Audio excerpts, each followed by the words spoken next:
And now news in detail. The inauguration rally of the United People's Freedom Alliance will be held in Anuradhapura today. All political parties and groups that support the alliance are expected to join in this meeting. The President will pay homage to the Sri Mahabodhi and receive the blessings of the Triple Gem before participating in the rally.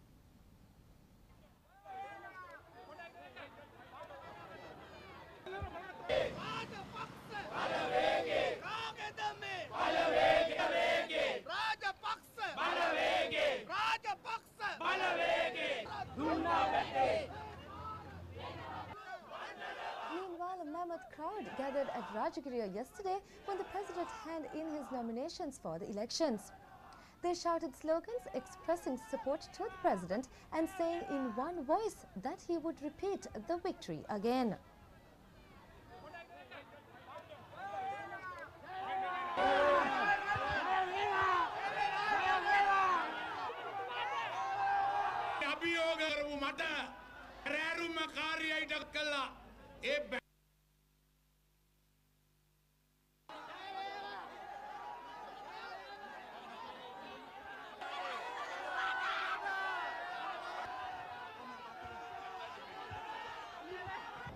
मेरा एक सेसत कल्ला ए बरेरु मकारी आई डगरु मटा इधरी अभियोग या कौन बाबा माता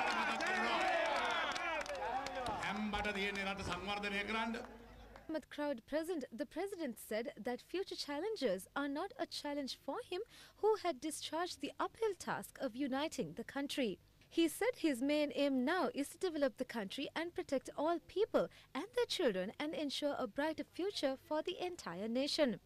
This is a task vested in him. He said it is a simple task. The President wished all those present and the entire nation a prosperous and brighter future.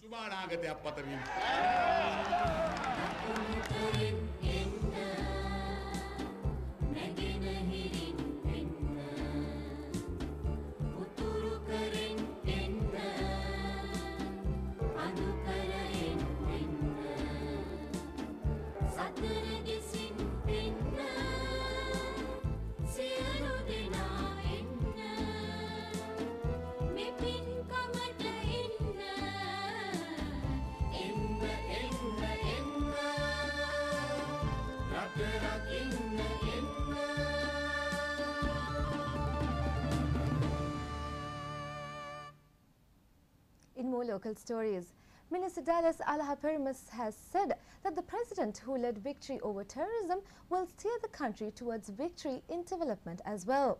අපිට ආණ්ඩුව විදියට මේ ජයග්‍රහණේ බෙදා ගන්න අපි සටන් කරන්නේ There is no argument and the people are aware as to who won the war. He stressed that the entire world is convinced that the war against terrorism could not be won sans a strong and prudent leadership. The minister expressed these views when he addressed the SLFP activists in Akurasa. Ministers Lakshman Yapa Abhivardhana and Chandrasiri Kachatira and Pramodya Wickramasinghe were among a large gathering present.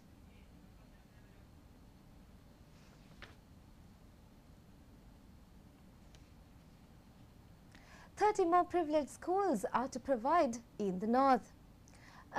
A new project to establish at least one such school in every divisional secretariat division is afoot under the Mahinda Chintana program. The government will spend 35 million rupees to upgrade a school to the level of an ISRO parceller.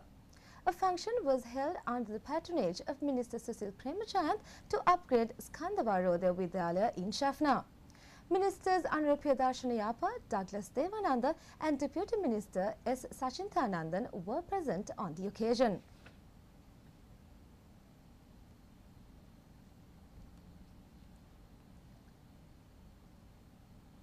In more local stories, the bus service between Jaffna and Kandy resumes.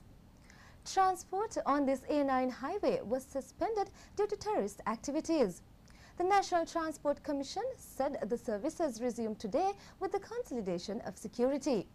The first bus left Kandy at 3:30 this morning. It is due to reach Jaffna via Matale, Dambulla, Madhavachia and Vaunia. The bus from Jaffna will leave at 8 a.m. tomorrow.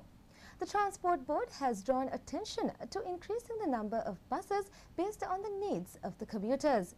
Security sectors said more than 600 persons travel daily with the resumption of passenger transport service on the A9 highway. Meanwhile, special transport services are now operating for the festive season. The Ministry of Transport said these services will be in operation for the Christmas and New Year season to cater to the needs of the commuters. The Department of Railways and the SLTB will provide several additional services. The Transport Ministry has said a joint rail bus service is also in operation. A 24-hour bus service is available in the suburbs of Colombo.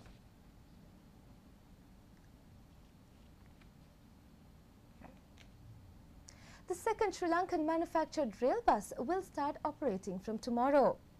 Manufactured by the railway employees, the rail bus will be put into service between Trincomalee and Galoya under the patronage of Minister Dallas Alahaperima tomorrow afternoon.